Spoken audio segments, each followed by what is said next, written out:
American tanks. We have done Soviet tanks. It was really interesting to see where did they come from and where have they evolved. I mean, I have to know, I'm a soldier, I need to know how to take out the damn things. But now we will look at American tanks, and the best video about it comes from Armchair Historian. I love the dude, I really like the style of his videos. I hope you do also. Before we go, we have Patreons. In every video I have Patreon. That's the rule of this channel because I would be nothing without them. I couldn't do this job consistently.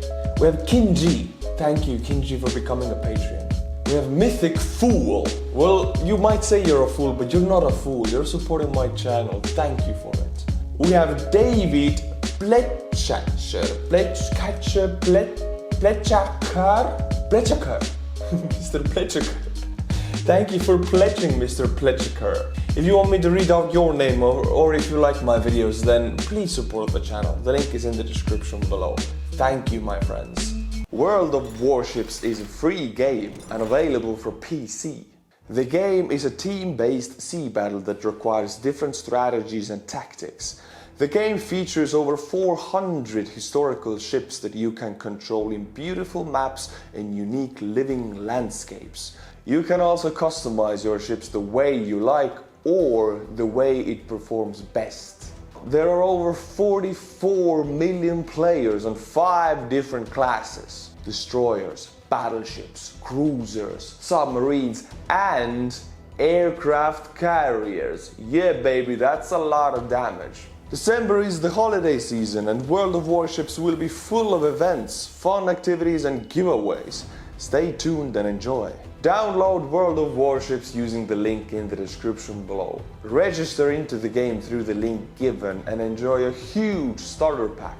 During the registration, use the code FIRE to get for free 200 doubloons, 1 million credits, Tier 5 United States Texas, 20 times Restless Fire Camouflage, and 7 days premium account. That's a lot of free stuff, my friends. Thank you, World of Warships, for sponsoring this video. Alright, American tanks, let's go! In this third episode of our Evolution of Tanks series, we will be covering the rise of armored fighting vehicles over the 20th century in the United States. Yes! Beginning with American intervention in the First World War and leading through to the closing days of the Cold War, we will explore the evolution in American armor. Notably, however, this video will not include US tank destroyers or self-propelled guns. They will be saved for a future episode. As a late ally to the Entente powers in the First World War, American reliance on French and British tanks throughout the closing days of the war came as a blessing in disguise. In 1917, General John J. Pershing set up a board to study the requirements needed for a new American tank. But a series of production complications and the armistice of 1918 left the US stuck with manufacturing a French design. These licensed-built Renault FT-17s became Renault! Oh my god, all of the car companies we know are... Take any European car company, it was in the Second or First World War. Zero made the Mitsubishi. I have a Mitsubishi Pajero. They made Zeros for Japanese Empire in the Second World War. Mercedes-Benz made cars for the Nazis. Opel made trucks for the Nazis. These are all car companies in Europe right now. Renault made tanks in the First World War for the French. Oh, what next? Volkswagen, they made Beetles at the Nazi times, of course. Well, BMW used Jewish forced labor, that I know. Audi didn't exist back then. All of these car companies, they're so old. The optimal basis for the American 6-ton M1917. French steel-rimmed wooden idler wheels were changed to all-metal parts. The original engine was replaced with a 4-cylinder water-cooled design by Budo Engine Company, and it was armed with the Marlin Rockwell M1917 machine gun, then later Browning M1919. This design became an active part of US military experiments over the interwar period. These tests involved exercises in weapons deployment, terrain maneuvering, and modern communication trials.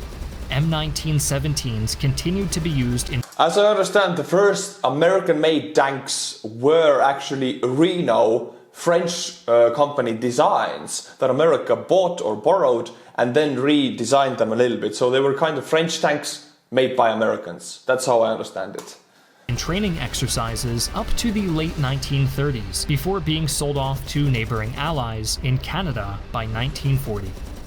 It was during this interwar period that military review bureaus began collaborating with companies such as Ford Motor Company and Chrysler Corporation to help fast-track development of new light and heavy tanks. We have Chrysler and Ford, two American car companies active today that were included in the tank development in America in 1940s. Crazy how these car companies go back to the military. And also, what I have to say about Chrysler or Ford, Chrysler I think is bullshit. It's a horrible car, it breaks down all the time. Ford, I think it's good for pickups. Perfect for pickups. The best pickups in the world, I think, are Fords. But I'm not so sure about their sedans. They are bad. So if you're offended right now, it's okay. You should be. If you're American, these are your companies. That's how it is. They're, you know. It was only in 1935 that the fruit of their labor came to light with the introduction of the finalized light tank M2A1. Neatly addressing all requirements for speed and mobility, the M2A1 was fitted with a Continental radial aircraft engine, which provided enough power for the tank to sustain on-road speed of over 72 kilometers or 44 miles per hour. That is a really fast. The M2A1's operational range could reach up to 190 kilometers or 118 miles with road access available. By the late 1930s, the M2A3 and A4 variants were in production and continued to be used sparingly in the Pacific theater, while the remaining vehicles did their duty as training tanks. The early period of the Second World War saw a growing priority for a medium tank, something that would need to counter Axis armor designs active in Europe. This resulted in the medium tank M2. Standardized in 1939, the M2 featured the much-requested 37mm M5 gun, along with 8 multi-turreted 30 cal Browning machine. Little Griff, at this point the US Army believed that tanks should mount as many machine guns as possible for anti-infantry duties. As many machine guns as possible. You can mount 10 machine guns on a tank. I don't think that's maybe 2 or 3 is okay. 3 is a lot of machine guns, 2 is fine. Also 37mm doesn't seem that much, but at the time I guess it was okay. But I don't think it was okay for piercing Tiger tanks, for example. Tigers were heavy tanks, of course. Guns. The M2's armor was a substantial increase from the light tanks currently being fielded, ranging from 9.5 to 25 millimeters.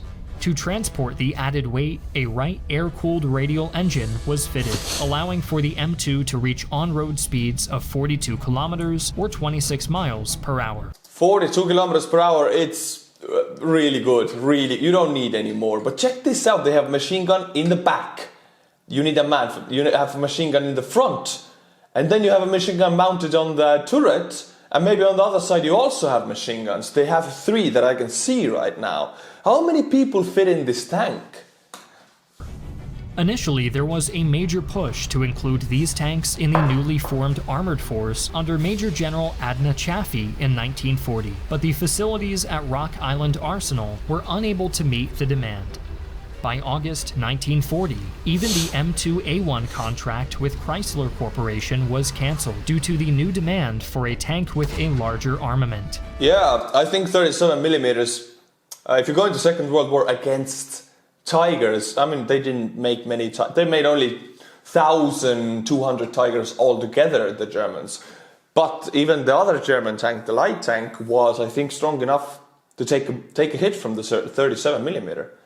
I think you need more to go against Germans. Ultimately, the M2 would be used for training purposes only.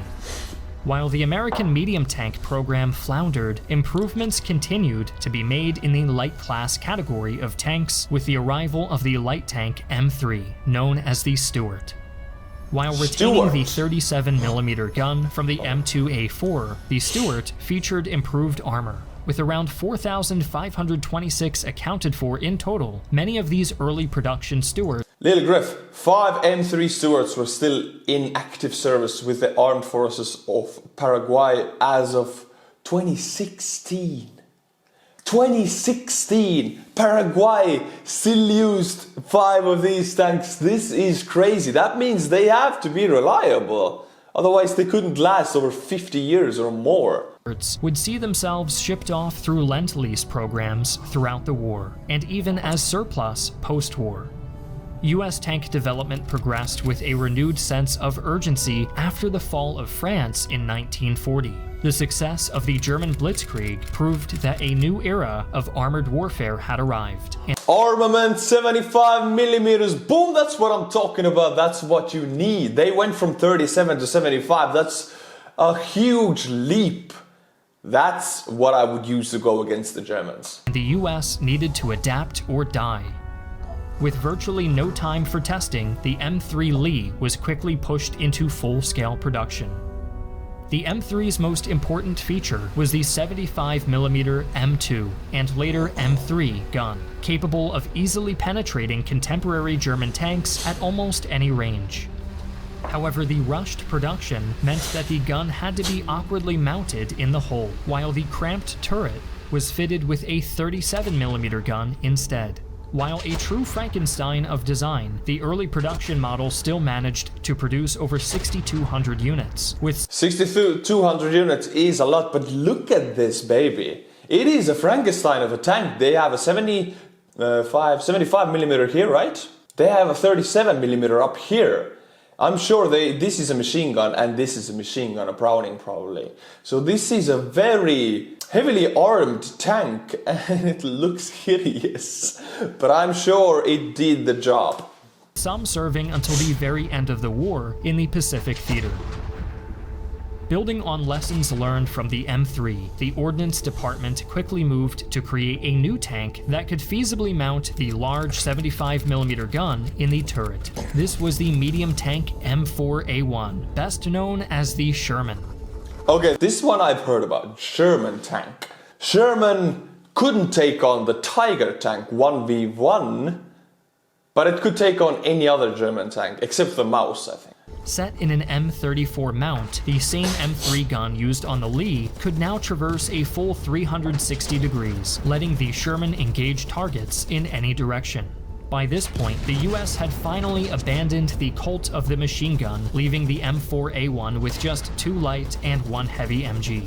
The maximum armor thickness was increased to 63mm, with a top speed of 35 kilometers or 21 miles per hour, thanks to the Wright R975 radial engine. Honestly, 21 miles per hour, it's also fine. I don't think the top speed is that important. You're not gonna drive in top speed most of the time anyway. It's fine. The armor and the armament are much more important, I think. With over 6,281 models of the M4A1 alone produced, the Sherman remained an active part of all Allied armies throughout the Second World War, with some even being used in the Korean War. With the success of the newly formed M4 Shermans and ongoing M3A4 Stuarts, the demand for air-cooled... I have a question for you. We have seen already, right, from 1918, from the Reno tank to this Sherman tank, we have seen 4 different tanks. Every new tank is much better than the last one, so they want to ditch the last one and use the new ones because they're more effective. What are they going to do with the last version of the tanks? Are they going to melt them up and put them in a new tank? What are they like? What happens to the old tanks that you don't use? Even nowadays, what happens to them? Do you put them in a melting pot and make a new tank out of them? If you know anything about recycling of tanks, it's a pretty interesting question. Because you have thousands of them and suddenly they're out of date. Radial engines forced the Army Ordnance to explore alternatives. Prototype designs began in November of 1941, using the standard M3 Stuart housing over a newer twin Cadillac V8 engine configuration. Cadillac, we have another American car company. Unfortunately, I think this company is very unreliable. Don't be offended, Americans. I know Estonia doesn't even have a car company, but another car company that goes back to tanks. Insane. Cadillac engine. After successful trials, the new light tank M5 began production in April 1942. The new engine required the interior space to be increased and many components altered, but the M5 retained speeds of 38 kilometers or 23 miles per hour on road, with an operational range of 160 kilometers or 100 miles. Other additions, like the hydromatic automatic transmissions, simplified crew training in the field. The M5... They had an automatic transition. Ooh, we're talking about luxury here. In the 1940s, you have automatic transition in a tank. I think the driver is happy about this. And later M5A1 variant would replace the earlier M3 light tank across the US Army, continuing to be used as the first line of equipment over the course of the Second World War. While the Sherman and Stuart proved successful, the same could not be said of the American Heavy Tank Project. Born out of initial requirements set by the Chief of Infantry, Courtney Hodges, in 1940, initial prototyping ran into a series of difficulties which required project oversight from the Society of Automotive Engineers. Finally, after a period of tests and trials with the T1 model, As I understand, this is the first American heavy tank. They have only tested light and medium ones. This is the first heavy one. I want to see armament. 76 millimeters. Could be bigger for a heavy tank, but at the time I think it was okay. The Ordnance Department contracted Baldwin Locomotive Works to begin production of the standardized heavy tank M6 in December 1942.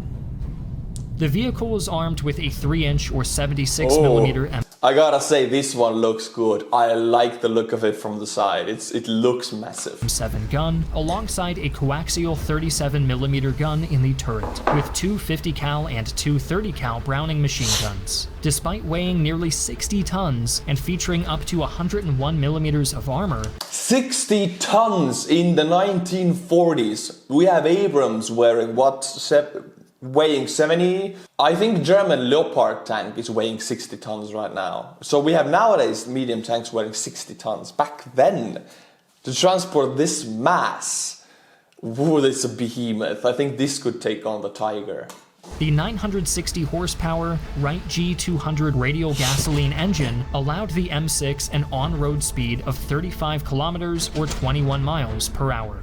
Unfortunately, the M6 was let down by several complications, and its armament was considered underpowered by its introduction in 1942. Definitely. Due to these problems, the M6 was deemed unfit for active service and never left the working prototype stage. Okay. By 1944, American forces were involved in numerous theaters of war. So, you're making this heavy tank as America, right? You're making it, your armament is 76 millimeters.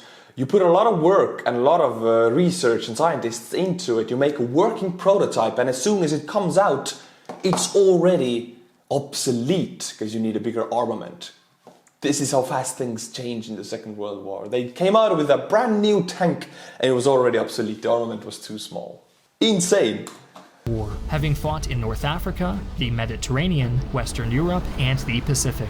As these theaters progressed, so did technology, with the United States primarily focusing on improving their tried and tested designs rather than shipping whole new ones across the globe.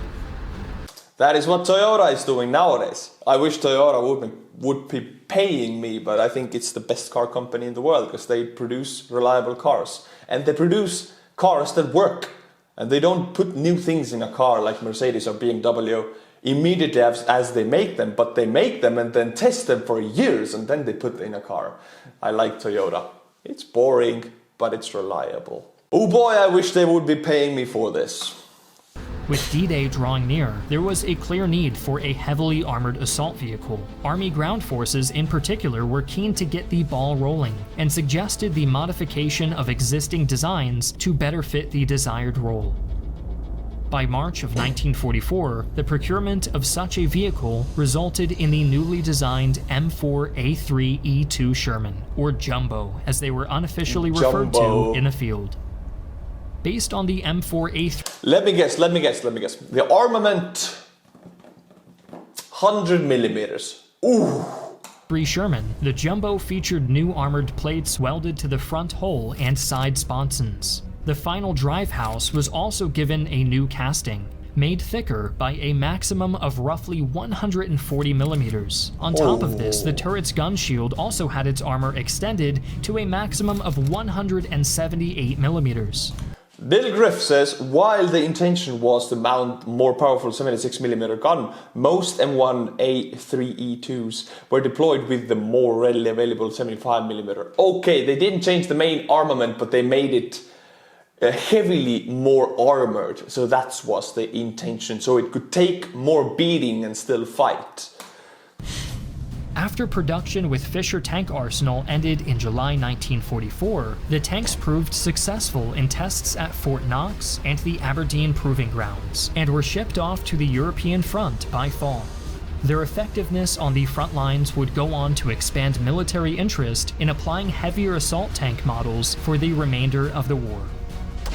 Alongside armor and firepower improvements from designs like the Jumbo, the US military were also pursuing changes to performance and reliability of existing models. One of the more successful variants to come out of these trials was the M4A3 76mm wet HVSS Sherman. As this was quite the mouthful, the tank was given a less formal nickname, the Easy 8. Besides the armor improvements, a more powerful Ford G I have a better name for you, the Hateful Eight. AA engine and a new 76mm gun, the Easy 8 introduced a wet ammunition stowage to reduce fires. The horizontal volute spring suspension system also provided a much smoother all-terrain performance. Thanks to all of... What is wet ammunition storage? I've seen this in Hearts of Iron 4, I've seen it mentioned in some other videos. I have no idea what it is. I am assuming it is that the ammunition is kept in wet conditions. That's all I know. Please let me know in the comments, what is wet ammunition storage? Of these modifications, the Easy 8 was quickly recognized as an excellent tank even after the Second World War, finding common use in the Korean War against the T-34-85. As the Ordnance Department built and tested the T-20 series of medium tanks, the addition of heavier armor and a larger turret to hold the 90mm gun carried it over into the... Yeah, for a bigger, you have 76mm, but when you go to 100 or to 90, I think you need to make everything larger, because the turret's barrel, the barrel of 100mm, it's going to be longer also. It has a lot of weight. The turret needs to be wider and stronger and even maybe heavily armored, more heavily armored. So if you change one thing about the tank, you gotta almost change everything, right? Heavy class. By 1945, after years of difficulties, these efforts culminated in the M26 heavy tank, or Pershing. Although retaining the Sherman's general layout, many Look at this barrel, baby, this is big. Changes were introduced, resulting in a very different vehicle. The hull was simplified, which allowed for an armor thickness up to 100 to 110 millimeters around the front and gun shields, and a new Ford GAF V8 engine and torsion bar suspension were used to compensate for the new turret. Rolling out in 1945, the Pershing saw little action in the final months of the Second World War, though a notable engagement occurred during the offensive at Remagen. Despite its proven capabilities, the M26 still had many deficiencies, so it was developed further, leading to the Patton line of tanks. The end of the Second World War did not mean the end of American tank research and development. With new threats came a new desire for new armor, and continuous... Oh, we're just getting started. Now we're talking about the Cold War, and I think the difference is in the Second World War you were designing against the German tanks, but now you're going to be designing against Soviet tanks, which I would think are more lightly armored. This improvement of the tank platforms became a high priority throughout the Cold War. With the M26 Pershing's reclassification as a heavy tank in 1946, the desires to improve on its design led to the creation of the M46 Patton. The M46 was based on the standard M26 design, retaining the turret and forward hull structure as well as the machine gun. Improvements were also made to the tank's reliability. A stronger V12 engine, cross-drive transmission, a better power pack, and restructured exhaust system gave the M46 much better performance in the field. Along with the 800 initial models, an extra 360 variations were manufactured based off of the Dozer, M46A1, and M46E1 variants. All of these saw action primarily during the Korean War before their eventual replacement. In December 1960, a combined production effort between Detroit Tank Arsenal and Chrysler Corporation led to the M60, fitted with a 105mm M68 gun.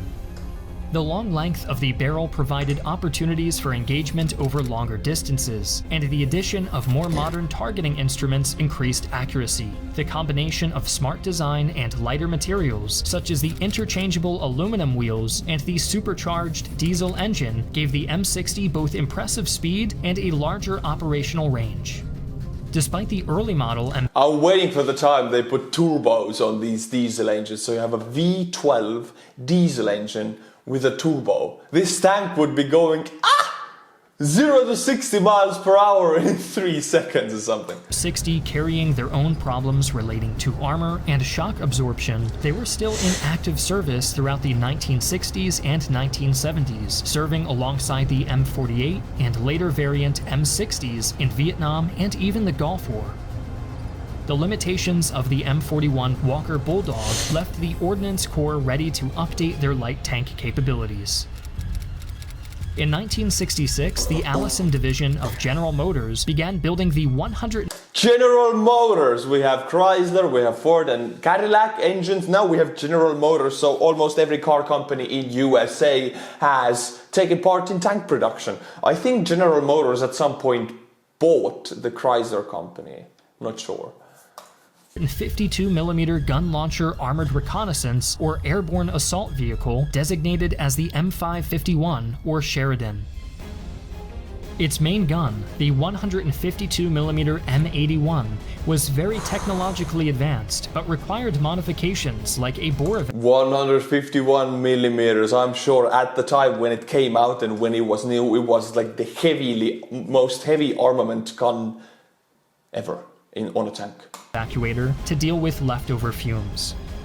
Not only were regular munitions available, but MGM-51 Shalala missiles could also be fired from the Sheridan's main cannon as long-range guided anti-tank weapons. But early production Sheridans, with the M81E1 gun, also had trouble with barrel wear, as the extreme stress from the ammunition caused cracks at the muzzle end of the missile keyway, leaving the maximum rounds available under 200. What? This was fixed in later modifications of the gun, allowing... Under 200? What? You can have only 1 or 2 battles with this tank then. This is very bad, you gotta change this. For a safe tube life of 600 rounds. Alright. The Sheridan saw combat in Vietnam and the invasion of Panama, but only used its Shalala missiles in combat during Desert Storm, 6 years before they were withdrawn from service with no replacement. The late Cold War saw the US... So, withdrawn from service. This is a very big and heavy tank. What are they going to do with all of those tanks? Withdrawn from service. They're old, they're obsolete. You're not going to put them in battle, even in the reserves. You're going to melt them down, right? US military collaborating with Western Germany on a joint research project known as the MBT-70 program, which sought to provide NATO with a main battle tank capable of countering the new Warsaw Pact designs. Although the MBT-70 project would be dissolved in early 1971, the United States would use it as a springboard to develop the 105mm gun tank M1, designated Abrams. Yeah. The M1 featured a new type of composite armor built in a specific profile, designed to maximize crew survivability, as well as the namesake M68A1. Is it true? I know about the fact that no Abrams tank has ever been lost in any battle to the enemy. 105mm gun, which gave it considerable firepower. Normally, such a tank would be weighed down by this combination of armor and gunnery, but the Abrams' extremely powerful Honeywell gas turbine engine could... The Honeywell AGT 1500 was also able to use a variety of fuels, including jet fuel, gasoline, diesel, and marine diesel. It's crazy! Abrams nowadays even can use all of these fuels. How can you make an engine that can use all of the fuels? This is genius, because in wartime you might have different fuels in the front. You might capture some from the enemy. You can still use it because your engine eats everything. This is genius. I like it.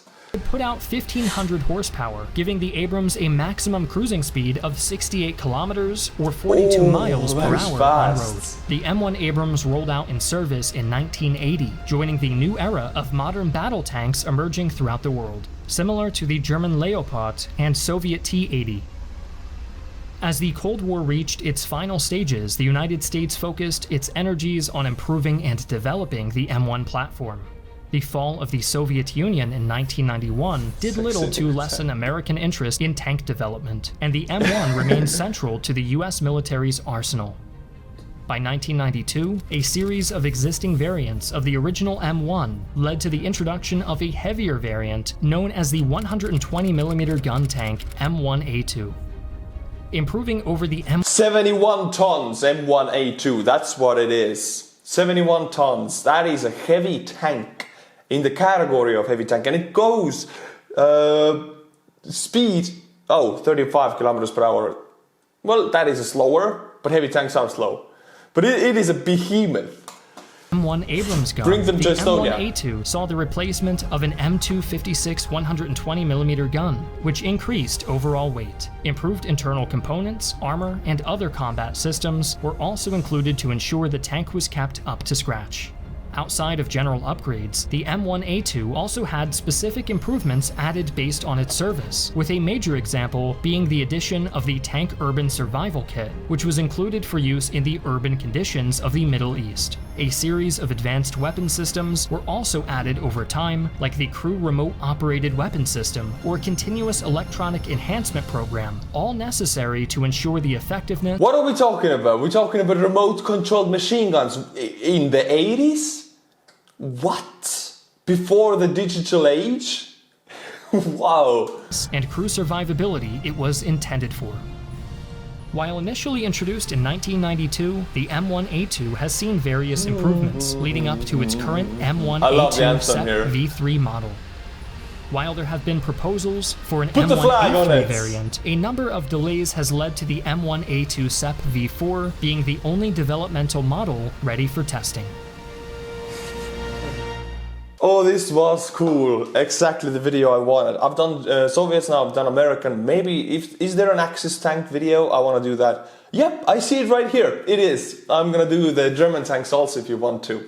For that to happen, please subscribe to the channel, become a patron, buy these beautiful cups. You have a lot of tasks already, but I'm gonna add more. Like, comment, and as always, my friends, until my next video, stay cool and bye-bye.